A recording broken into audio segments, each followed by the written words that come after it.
Welcome to Screen to Speed, powered by Init Esports. In this podcast, we dive into the journeys of remarkable individuals making waves in sim racing and bridging the virtual with the real. From the thrill of digital circuits to the roar of real life racetracks, we explore the passion, dedication, and innovation that drives the world of motorsports. We'll hear from athletes, creators, and pioneers sharing their stories, insights, and the powerful ways sim racing is connecting communities and creating pathways into motorsports. So buckle up, Screen to Speed starts now.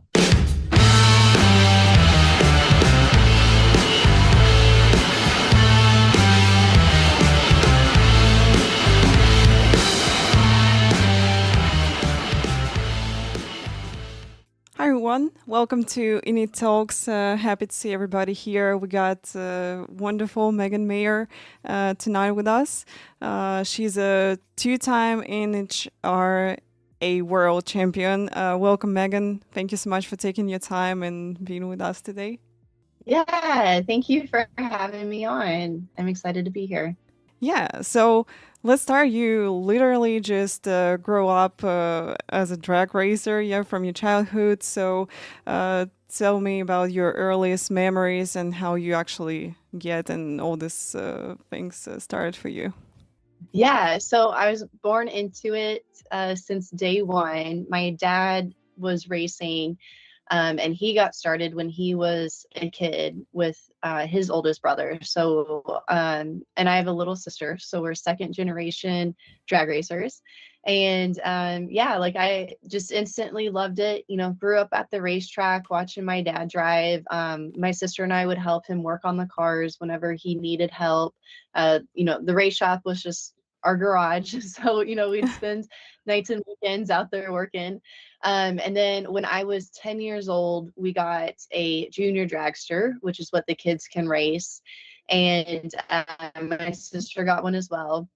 And Mm-hmm. yeah, we just loved it. It was so much fun. And even now, all the experience that I have, I still think that racing as a kid was the most fun that I've ever had with racing. And just, you know, learning as you go. Of course, you know, there's a lot of bad times and you don't win every single race, unfortunately. But yeah, it's still so much fun. And then from there, I just worked my way up through the ranks as I got older. And then in 2016 was when I decided we went pro with it, and just with my dad's team and my dad's car. And so he stepped out. He's no longer driving. I got to step in and drive the car, and I did it full time for 5 years. And that's when we won the two championships, and we had a really successful career with it. And so now I just race part time. I just go for fun. I don't do any competition Mm-hmm. anymore. But yeah, I just still try to have that competitive side with it when I can. Mm-hmm. Definitely, when you're in childhood, you got really bright memories, yeah, and bright experience. Can agree with you in this. Can you tell me more about the first race which you did and what emotions you get and what actually the most exciting thing for you in drag racing? Yeah. I do remember like my very first race that I did. And I remember it because I got second place at my first race, and then I won the second race, which they were back to back. But that's only because there was like very little cars that actually showed up. So I didn't have like Mm-hmm. many cars to beat. But yeah, so instantly, you know, I was just hooked because I started off so well with it. And yeah, I feel like we had, you know, did pretty good with it. I also remember with the car that I raced professionally, which is called Top Alcohol Dragster. I do remember the first race that I did with that. It was actually 2015, so I know I said 2016, but the year before, we were for actually a few years, we were going through the whole licensing process and what it takes, because you have to be able to go a certain speed on the track before NHRA will let you come race. So we were just taking our time with that because at that time I was in college, and you know, my dad and I agreed that I wouldn't race until I was done with school and got that out of the way. And so we took our time with it. But actually the summer before I graduated, because I graduated in December, the summer before, he let me do 2 races, and they were just the ones that were closest to home. But it's cool because my dad also, those were his like last 2 races, and I didn't know that at the time. Hmm. I thought my dad would keep driving, but I didn't know he was going to completely step away from it. But it was just cool because I got to race with my dad. We didn't actually get to race against each other Hmm. because we do a ladder system, and so we weren't in the same brackets. But if we both would have made it to the final round, we would have met. But I fell out early. He did make it to the finals, but Hmm. I didn't make it that far. But yeah, so it's cool, like to be able to. That's the only time I ever got to race with, like, alongside my dad. So yeah, it's just cool to have that memory, even though, we didn't win the race or anything like that. But yeah, it's just, I love doing it with my family. I haven't raced with another team. I've been Hmm. fortunate enough to where we have built up a good business with the race team, so we are able to sustain it. And I know that's not always the case, and it's very hard. And that's where having good sponsors come in really help to support that. Um, but we also have amazing crews that work on the car that give us good cars to go and compete and race with. Yeah, it's a lot of fun. There's a lot of downtime because of drag Hmm. racing. It's super fast for a short amount of time, but then you gotta wait a while. Um, yeah, it's just everybody's just tinkering, trying to find that, one little thing we can do just to make the cars go faster the next time. Because with drag racing, it's all about speed, and you want to be the first to the finish line. And everybody's trying to just find that perfect tune up and the perfect parts to be able to make it go faster. Hmm. It's really cool that you had opportunity to race with your dad together. I think it's really warm moment for you. I remember that I raced with my dad in karting when I started. I was like in the junior class. He was in adult class, and we've been on track together. That was really fun for us. I know that you weren't just a driver, so you worked as mechanic and photographer also. So can you tell me more about this and how this actually influenced into your racing career? Yeah, yeah. So growing up, when my dad raced, because back then it was just a part-time thing, more of a hobby for him. It wasn't actually a business, but we did have a couple partners, and so I had to learn marketing. I had to learn how to take his pictures and videos and how to write up press releases and send our results to our partners and friends and family that want to keep up to date. And this was before we had social media. We had a website, but that was it. And so I had to update the website after every race. And then, yeah, and then also we have to work on the cars too. And so my sister really grew to like part of it. So she went on to she's a mechanical engineer. And anytime she comes to the racetrack, she wants to work on the cars. She doesn't want to do anything else. Whereas I took the side of the marketing role, the business side of it, the Hmm. admin side. And so, yeah, so like we complement each other really well, but we definitely don't cross over, and we can't do the other girl's job. But so that's just where I fell in love with the marketing, branding, social media, because then that, came later on. Yeah, I love all that side of it, and graphic design, doing our shirts and videos and all that type of stuff. I find that fun. Hmm. That's really cool. So you actually help your sister. It's really nice. The whole family in this racing. It's really cool. Um, Yeah. can you tell me more about how you fell in love with graphic design and what are you doing right now in this? Yeah. So I really didn't know anything about graphic design or really anything about marketing. It was just like kind of what I learned working with my dad and just what I heard from what other people were doing. And so it really wasn't till I got to college I was able to take my first graphic arts class, because they didn't have that in the high school that I went to, because we went to a really small school. And so, yeah, I went to college knowing nothing about it, but I knew that I wanted to learn graphic design because I knew it is something that can help us out with the racing. And that was my whole purpose behind it. Yeah, it led to a business that I have now. Just did this stuff for our own team. But then a couple of friends would be like, hey, can you make us a card? Or can you make us a t-shirt design? Or Hmm. can you help me with social media? And so then I just was doing freelance work on the side. And I did that for, oh gosh, I think like 5-6 years. And then after that, after working with a bunch of clients and it was just growing year after year and working with a couple other local businesses too. Then 2019 was when I decided to get into more of the educational Hmm. part of it and do more coaching and consulting. So that's my main focus now. I've started up the Motorsports Marketing Tips Agency. And so we do both.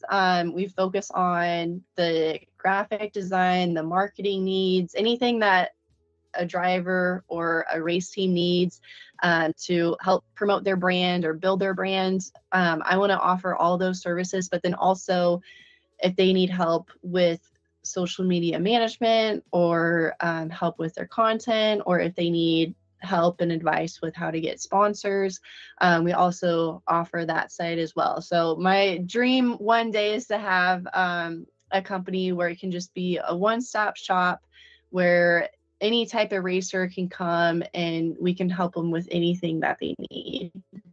Hmm. It's a really nice goal, I think, because definitely the social medias are so important nowadays, and for drivers to find their sponsors to go in a racing career. Uh, let's jump back a little bit to how is it for you to be the rookie of the year and win 2 championships? Yeah. Oh, that was so much fun. My rookie year, I won one race, which is awesome. But we went to a lot of other races, and we actually had a really bad year. We blew up 5 motors, which we haven't done that in a really long time before that or after that, thankfully. But yeah, we went through a lot of parts that year, had a lot of damage. But it's just so cool because I was nominated to be the rookie driver of the year. And so it's just really honored to get an award like that. Even though we didn't win that many races, but still we had a lot of fun doing it.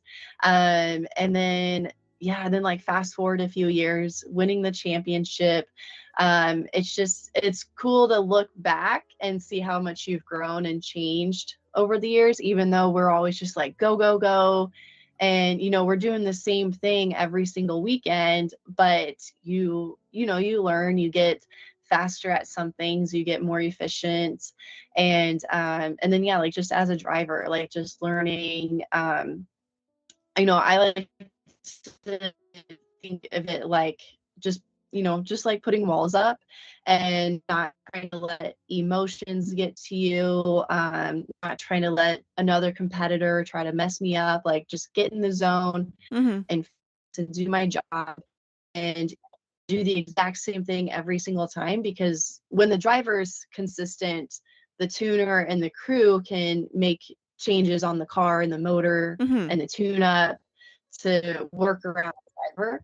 And it's like one thing now that we really try to focus on, because now with my dad's team, we have a lot of new drivers that come in and we coach them and we train them. And usually they stay with us for a few years and then they move on to other classes. But yeah, so we just try to teach them, hey, you just need to be deadly consistent Hmm. every single time, so that way it makes everybody else's job easier. Hmm. So actually, just like in road racing or in oval, like everywhere. Can you tell me more because I'm curious about drag racing? The reaction I think is also really important. Yeah, and you have to do this consistently. So how the training actually looks for the driver who's coming to the drag racing? Yeah. So it's funny because it's very little training. With drag racing, really it's just all about seat time. And it's all about your mental strength as Mm-hmm. well. Because like I was saying, you can't let outside sources affect you once you're inside the car. And so yeah, with drag racing, the driver's most important job is to have a really good reaction time and cut a light when it goes from yellow to green. And you just got to train yourself to stare at the light bulb and see like when it starts to fade out, because that's when you want to step on the gas. Mm-hmm. And yeah, it's really hard to train for that though. So I will use blaze pods, which are these pods that light up, and then there's an app on your phone that you can set like different Mm-hmm. sequences, so you don't know which is going to light up, so you got to tap the one that does. I like to use those, but and you know, it helps sharpen your skill, but there's nothing that compares to actually being in a car while it's running, Mm-hmm. having, you know, the vibrations, your heart is racing, you know, you might be stressed out, you got adrenaline pumping, and you know, you're worried about beating someone else. Like there's just nothing that compares to when you're in that zone. So we really like, in drag racing, there's really not much practicing or training that you can do. You know, you just need to be overall fit and healthy. But other than that, honestly, it's just about getting as much seat time as you can. Mm-hmm. So just to get used to the speed and vibrations and everything, and be actually focus on only on the car and only on lights to do everything in time, right? Yeah, yeah. And with drag racing, you only got one shot. So Mm-hmm. if you mess up, then you lose. There's not another lap that you can do. You can't restart the race. So yeah, you just gotta be 100% every single time you get into the car, because you only get one shot. Mm-hmm. So talking about this one shot, so you break in a long-standing NHRA track record. So tell me more about this, how that felt, and what did you do in this day? Yeah, yeah. So that was during one of the biggest races of the year. It's like our Super Bowl race that we go to. But then also it was during COVID. And Mm-hmm. so, you know, it's kind of like we were in the later half of the season, but still, you know, everybody's got to wear masks. We got to all stand apart. There's not very many fans there. And so, you know, it's just different being at the track when it's like that. But yeah, we ended up having like absolute perfect conditions with weather, with the track, with how the car was set up, and thankfully driver did her job and didn't mess up. But yeah, it was during eliminations, and I had no idea. Like I know, obviously, we try to set the car up to be as fast as possible, but that was very like a lot more speed than what we normally do.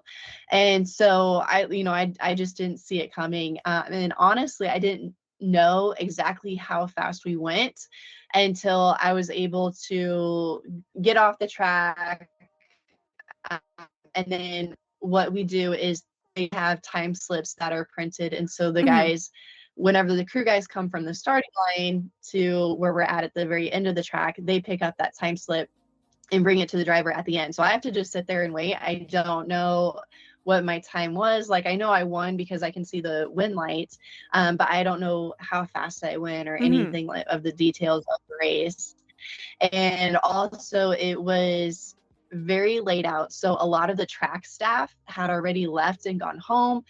There wasn't any like TV crew there, like, because there was already, I believe there was like a rainstorm that came in. So everything got pushed back. And so a lot of people left. And so, yeah, so there wasn't very many people at the track. And then we just like set the world record. And then there's like nobody there to see it. So thankfully, you know, there was like a little bit of, you know, people recording on their phones and stuff like that. But yeah, it's just like, I didn't believe it because the car felt fast, but it didn't feel like it was like a crazy amount Mm-hmm. faster. I just knew it was a good run. So once they told me and the record is 5:09, and yeah, we're just like, what? Like, no idea. So yeah, we had a good celebration that night, but couldn't stay up too late because we still had to keep racing the next day, Mm-hmm. That's which we nice. did end up winning the race, so which was awesome. Oh, it's really cool that everybody like, okay, we're going home, and you set the world record at the time, and yeah, that's Yeah, like nobody sees it.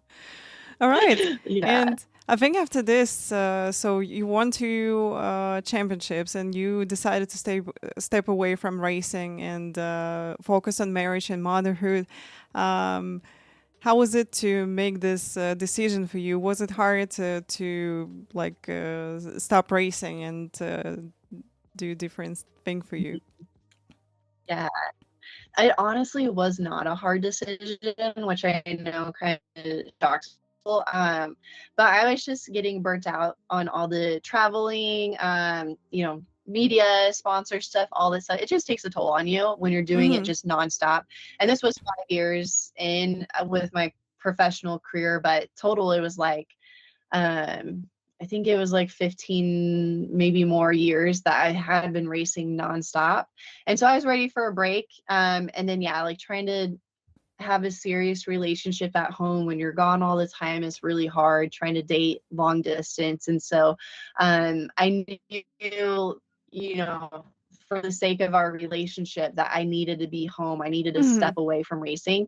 And at the time I was just, I was ready to take a break. And so yeah, so it wasn't a hard decision for me. And I don't regret it at all. We've got an amazing family, and but yeah, so we're just slowly trying to get back into it. But like I said, I'm not doing anything super competitive. Mm-hmm. Just the like really fun races that we go to.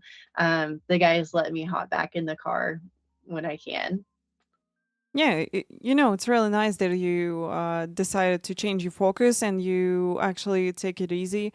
Because for some people, to stop racing and do something different, like jump into motherhood or like some other stuff as well, it can be a really hard decision because this is what you're doing the whole life, yes, from childhood. And it's really nice that you decided that, okay, like I can do this, and then you just jump into marketing and doing it right now.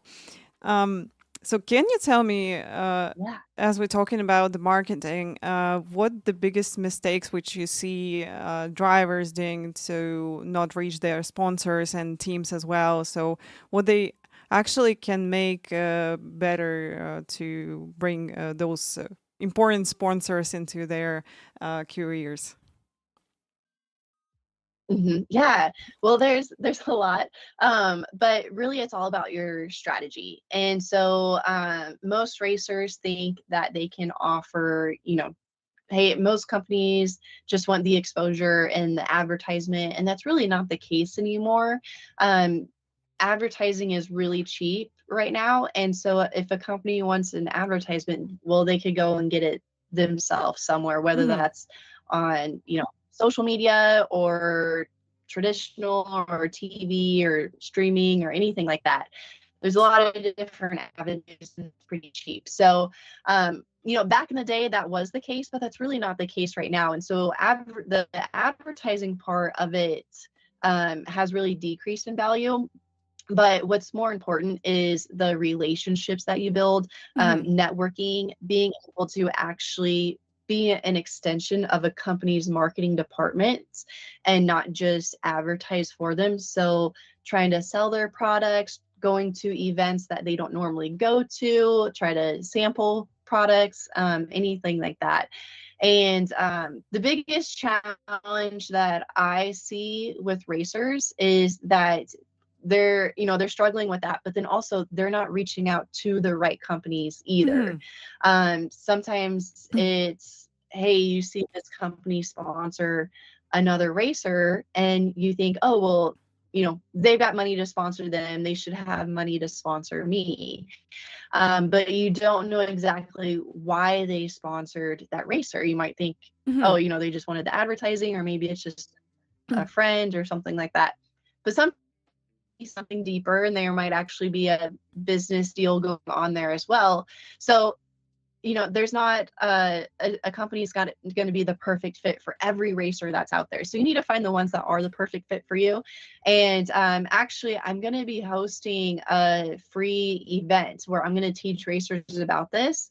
And so I haven't told anyone about this yet, so you're one of the first ones to know.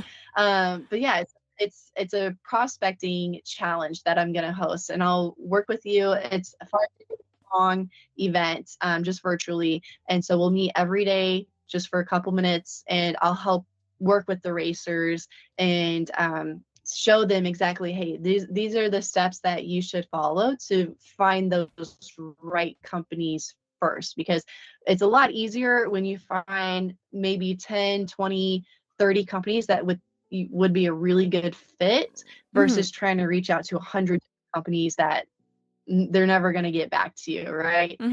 So for anyone that challenge, it's totally free to do. It's just going to be on Zoom, and then we have a Facebook group with it as well. But if anyone wants more information, they can just go to motorsportsmarketingtips.com/challenge, and all the information is there, and they can register for free there if they want to. It's nice. So guys, don't forget to join this and gain some new experience, new skills for your career. Yeah, I think that, reaching big companies with big names, it can be really hard sometimes. And as you said, yeah, you can reach like 20, 30 companies, and it will be like better and more effective by the end of the day. And I think I agree with you. And also, we can see in NASCAR, for example, we can see that on the cars, a lot of little sponsors, yeah. And I think it's really working well. Speaking about being the female drag racer in this industry, so how do you feel? Do you feel any pressure, anything like this on you to being the women in this one? So there's really not that much in drag racing, and I think that's because it's just become more normal to have female drivers against the males, and it's just been happening for a lot longer than it has in other motorsports. So I feel like drag racing does have kind of that advantage over other sports, but we lack in some other areas. But yeah, it's just I've been able to watch so many amazing women race before me and stuff, and yeah, I just see it growing more and more each day, and it's really cool to especially see little girls that are getting into it, and it's like, oh yeah, like I was a little girl, just getting into racing one day. And so yeah, so we always try to encourage them, but what's awesome is the males that we race against, there's not too much prejudice against us. Like, they do kind of treat us like they're allies, or like we're equal competitors, because we know it's more about the car that you're driving versus the driver that's in the car. And so yeah, so like performance is all about the car.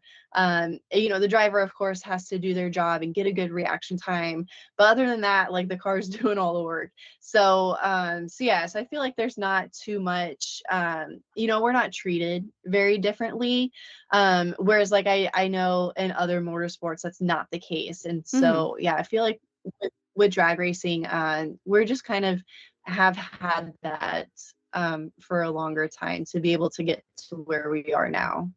I think that's a goal for like road racing and for ovals and the rest racing categories, to reach this level, to have girls like on the same level as boys, and here's no difference, like that we can be equal in this. And that's really cool that it's happening already in drag racing. So probably we gotta hope for other racing categories as well. Yeah. So, what advice would you give to anyone who's entering the drag racing from your side? Yeah. Good question. I would say for someone that's new, don't don't be afraid to ask questions. Really, everyone at the track is usually really friendly and can help you out, whether you need parts or equipment, anything like that. I feel like, we're all pretty open and willing to help new people. Um, but also, I would say, like, yeah, I mean, just like, you find your group and you stick together and help each other out. And it's funner when you're racing with friends and you've got your group, your community there at the racetrack versus when you're alone. Because I have tried to step out into other motorsports and I have felt alone and lost and didn't know what I was doing and didn't stick with it. So just being able to like find that group that you really connect with can be super helpful for when you're starting out and for longevity. Mm-hmm. It's really nice. And can you tell me about your plans for this year and the coming years, and also where our viewers can find you online and also jump into your courses and like communicate with you in social medias? Yeah, yeah. Well, I have done one race this year, which was 2 weeks ago. And then I will be doing two more races later on this summer.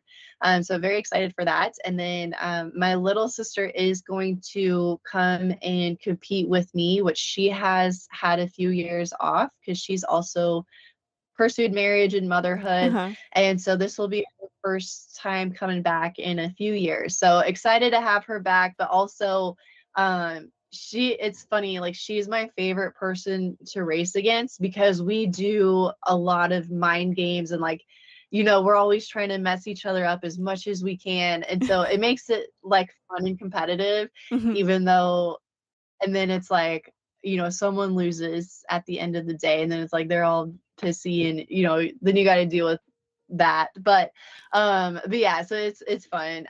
Yeah, so we'll be doing that this summer. And then yeah, anyone can find me on Instagram and Facebook at Megan Meyer Racing.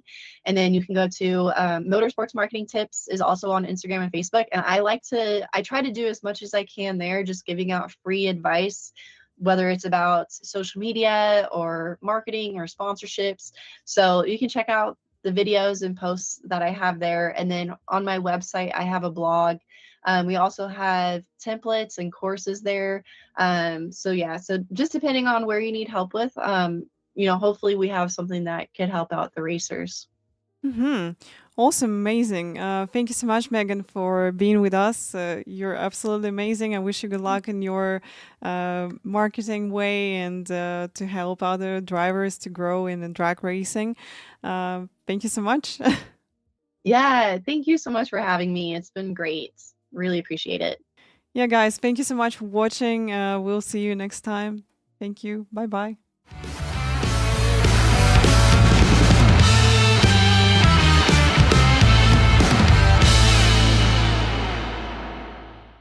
Innate Esports focuses on sim racing events and digital tournaments. They bring esports content to fans and sponsorship opportunities to brands while maximizing audience reach across multiple sports, industries, and platforms. Innate Esports is a woman led company where diversity, equity, inclusion, and accessibility is in their DNA.